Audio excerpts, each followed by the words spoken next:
Alrighty guys, I've made quite a few videos on Dino Joe's cutter, but I don't know, I've got quite a few more subscribers now than probably when I made those videos. This is an excellent alternative for those that don't have a lathe or the four-jawed chuck. And the four-jawed chuck's not an absolute either. You can do it with a three-jaw or the flat plate that you can swap out to. The four-jaw just makes it easier to tram things in. This is an excellent alternative.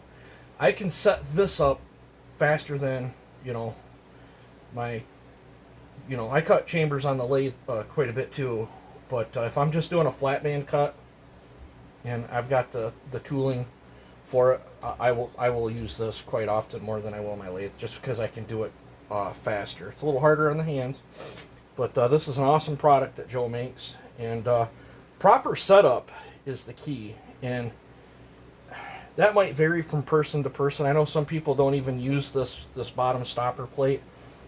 I depend on this stopper plate to set my depth, that I know what I want to take out. And the first thing is you take your bit on a flat piece of metal or glass or whatever, and you slap down a piece of 320 or 400, and you just work your two sides so you get a nice sharp edge. Or you can use a belt sander. The bit will come sharp from Joe, but as you do things, and if you're using like a Farmer Tech cylinder or something, you got to use a donor piston and some sandpaper, or make your own. You need to stick sandpaper to it and then spin it to get through that Nickesil. At least thin the Nickesil, get it thin enough where you can use this. Because if you try to just bust through the Nickesil, you're going to run into nothing but problems. But the setup, first I sharpen my bit, and then I leave the bit out. I find the best fitting rings to the cylinder, and then after that, if they fit a little loose, I'll put just one wrap around with a piece of tape just to stop it from coming down, and then I'll put the tool in there, the cutter or whatever, and then you set I'll have it slightly snug, and then I'll push it in, and you'll want it square to the bottom and square to these two things and to the edge. I like using this metal. This was a combination square that I tore apart. I got a couple different sizes of these. I use the piss out of these things. But once you get your depth set, you snug your bolt down. Then your next thing, I'll grab. There's different.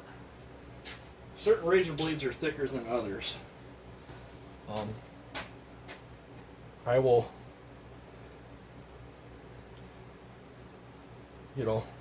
set this. I always like to have the exhaust facing me. When you slide these in and out, when you put this on, make sure you're pulled towards you going down so you're not rubbing your bit. And then I like to put my razor blades in there, bring this up and tighten it, and that way I know that's the thickness I'm cutting out of the chamber.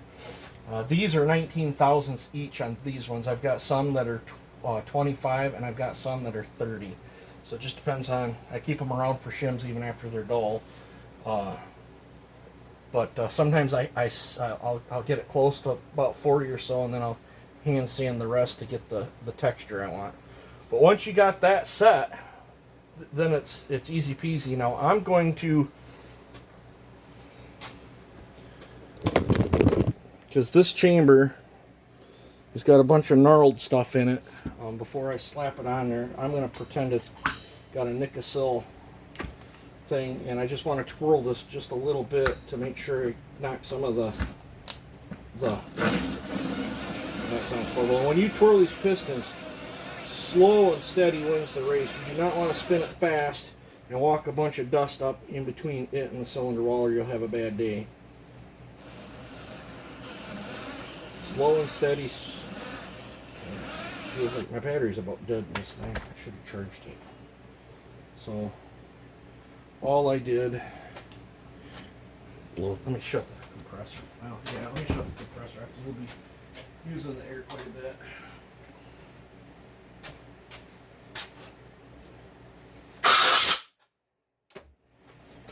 All right.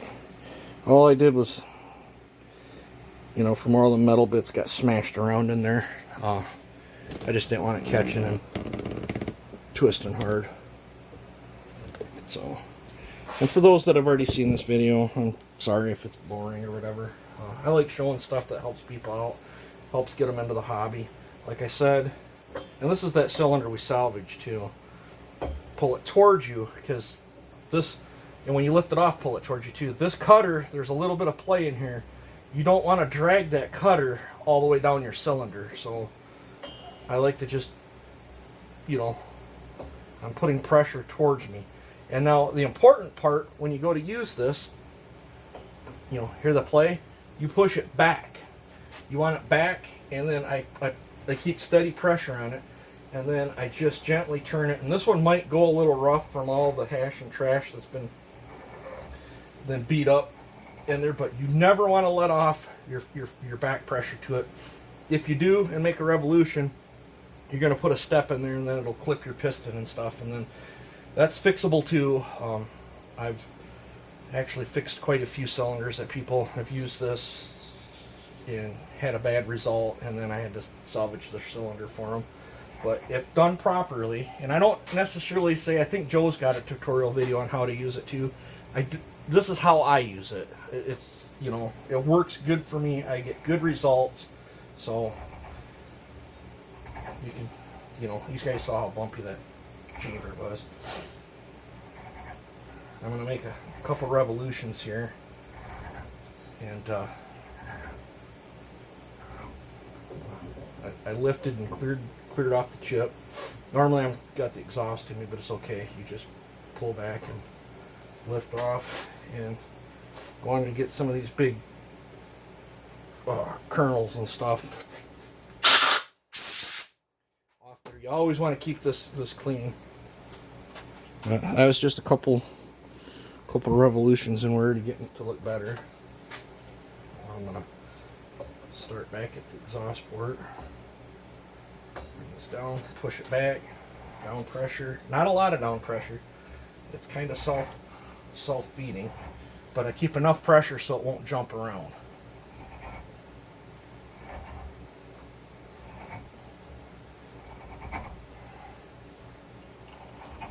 This is a good challenging chamber to show you guys. And if we encounter a problem, I'll try to show you how to overcome a problem. Like this is a typical problem right there. I felt it bind up. Now we got aluminum transfer hard locked onto it. I'll just put a file on it and rock it back just a little bit, and it knocks it right off. Just like that. We'll blow this out. This one's probably going to do that quite a bit, because we got a combination of Nicosil, and we've got, you know, the metal parts of the crankshaft went up the transfers, and how it did not gouge the sides of the, you know, very seldom do I see this minimal of damage when metal parts get thumped up through the transfers, but it got metal pieces of the needle cage up on top of the piston, and then when it was running, it just beat the living snot piss out of it. So this is probably going to be what I call a stubborn chamber, but it's okay. We'll show you guys how to work through problems if I encounter it. They all won't cut awesome. It's just every cylinder cuts a little different than the next one. The 400 steels seem to be pretty easy. Some 372s. Some 372s are absolute nightmare. Okay, I felt it quit cutting. We got a pile of chips, and I got that. If you keep trying to spin that around with that goober in there, all you're going to do is wall up top of your chamber. So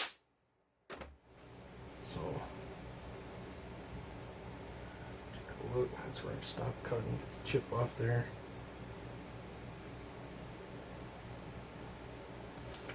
We're looking pretty decent so far. Again, back. Push back onto the cutter. Downward pressure.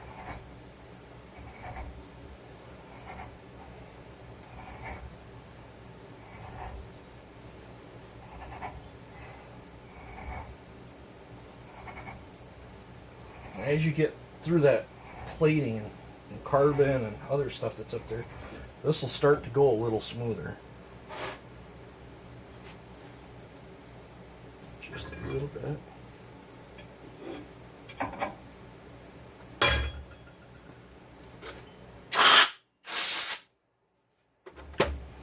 As deep as some of these pits are, I think I'm still going to have some pits in it. Backing towards me, down, around the cutter, push back, a little bit of down pressure. And the whole time, I've got pressure exactly where I want this. This cutter can do amazing jobs. It's just how hard you want to work at it. And if it's hard on your hands, gloves, I don't know where my gloves are. This is the second chamber that I've cut today, so I've got some pretty sore hands.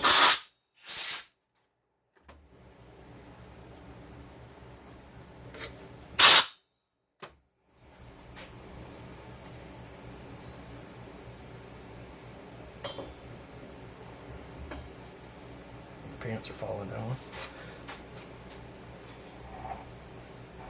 Hopefully this helps somebody out. I know some people love these cutters. I love them. And then other people absolutely hate them. And if you don't want to buy Joe's, you can build it too. I think he's got videos of showing how he built his. I know one guy, all his mandrels that he does the base work on has also got the top of it where he can put a cutter in it. And I think he's got adjustable sleeves for each one of his cutters.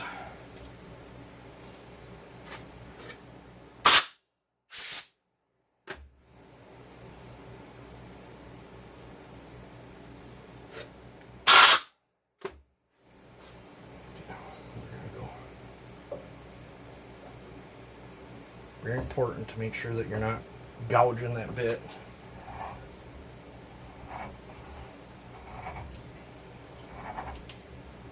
I probably should only cut one razor blade's thickness out for the purpose of this video, but I had this set up for the other 365 cylinder, so I thought, well, shoot, make you guys a video on it. I got sweat just pouring off me. I got my door open. It is muggy as I'll get out in here.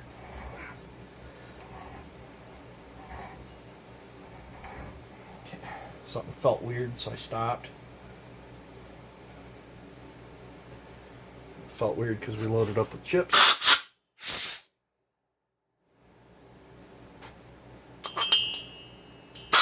This is a Typhoon, if anybody's wondering. I really like it. My buddy at the body shop got me hooked on them.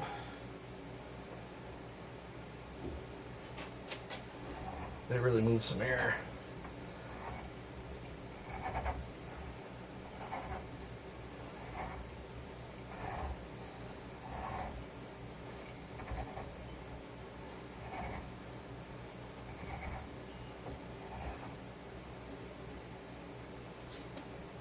That's the problem sometimes with Husqvarna and some of the aftermarket ones. It doesn't pull a nice curl. It's like the aluminum crumbles. It's weird.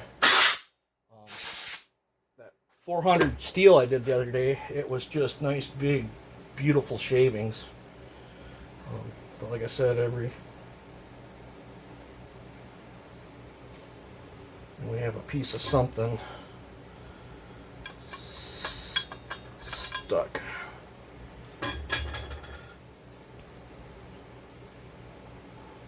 Black piece of thing, whatever.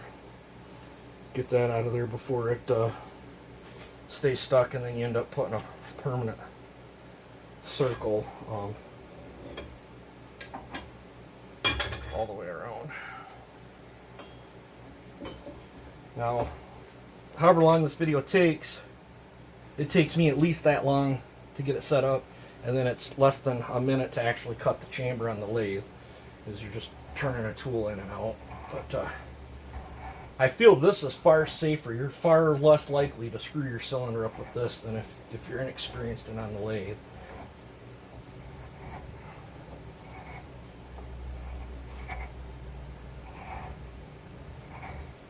Something felt weird there, so with the pressure. And the more you do, the more confident you get. The just easier it is to do, I guess. Maybe. But I think it's so easy. And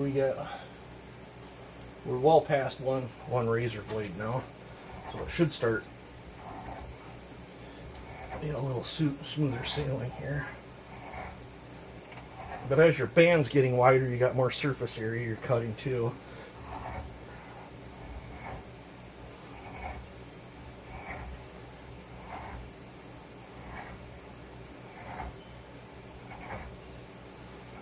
See how that got real grabby on me there? Let's stop.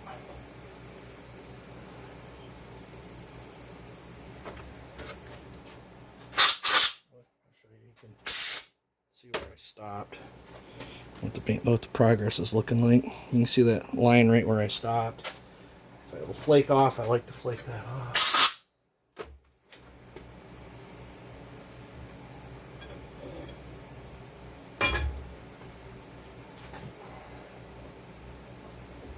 A lot of repeat.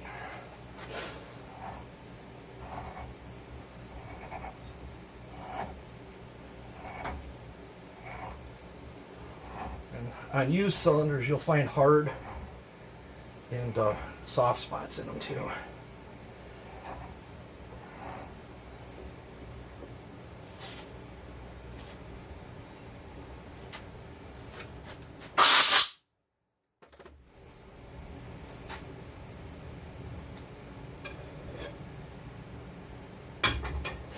Any kind of roughness that you feel the aluminum, it'll transfer into the.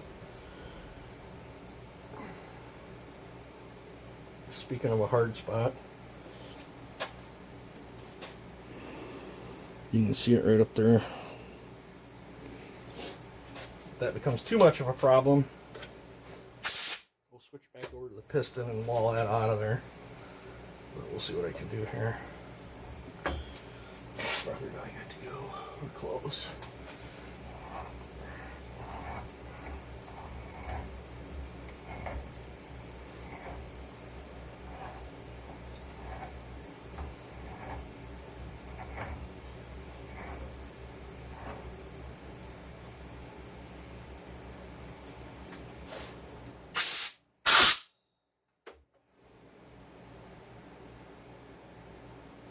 I think I'm gonna get that out of there with the piston.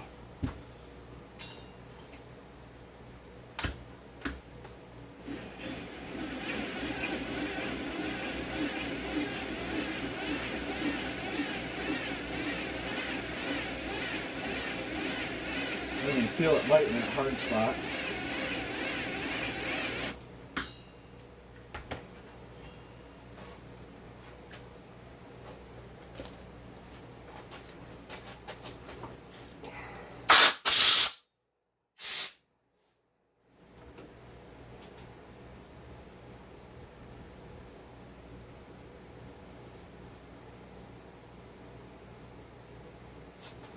Alright, let's try it again.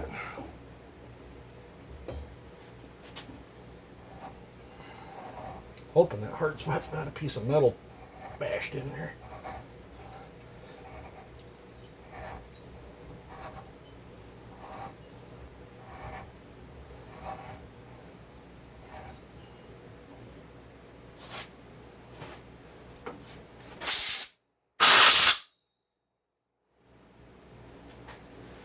Looks like we're getting it.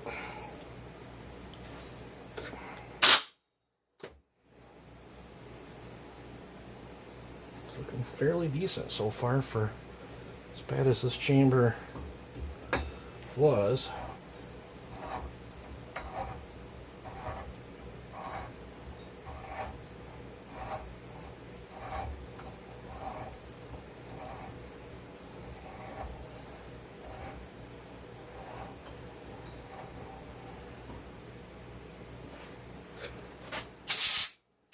What we're doing is bringing it down until the skirt bottoms out there.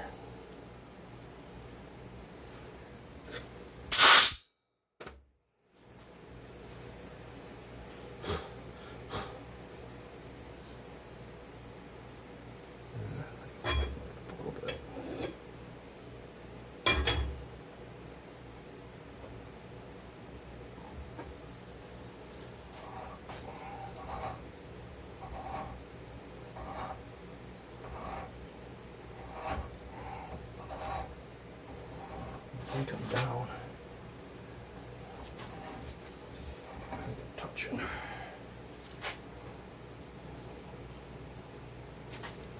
Really close. We're close to being done here. I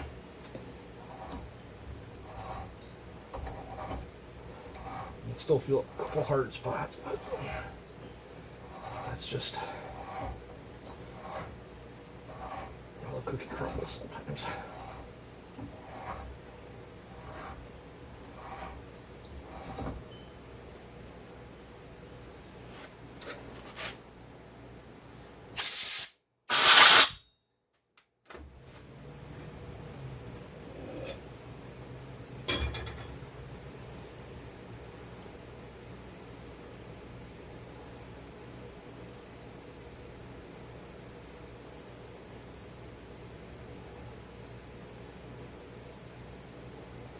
Just a couple little ding dongs left in there. A lot more of them come out than what I was thinking.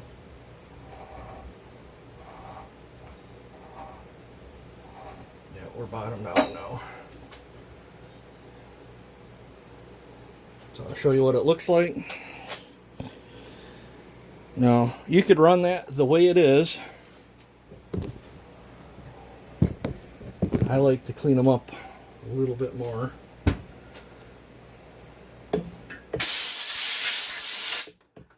Piston with some sandpaper.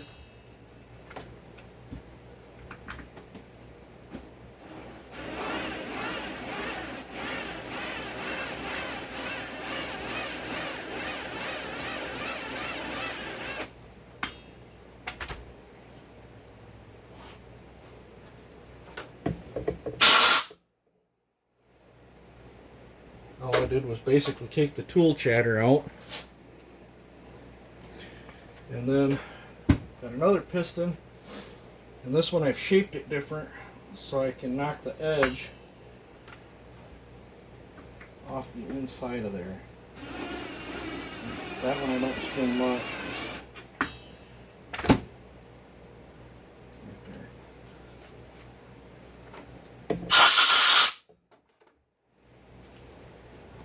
That one focuses on an inside edge right there, so this is a nice rollover, and that is how you use a dyno, or at least how I use a Dyno Joe cutter to do a nice chamber cut. Now, if you don't have a lathe, you'd have to throw that on the saw and check your squish. But I showed this in another video. If you wanted to own a lathe and wanted to set your squish now that your chamber's cut, slap a piece of sticky sandpaper on something like this. You can have one made, or you can use a piece of pipe, flat steel, glass, whatever, and then you can set your cylinder on there and do the same thing. I'm not going to do that because I've got a lathe, but I do have a video showing how to cut base without a lathe. And people wanted, I specifically used a 372 because people wanted to see how it was done with this. If you don't have this, you can do the old sandpaper method. But let me know what you think of the video. Thanks for watching. If you would, like, comment, share, subscribe, and let me know what else you want to see. You guys take it easy and have a good one.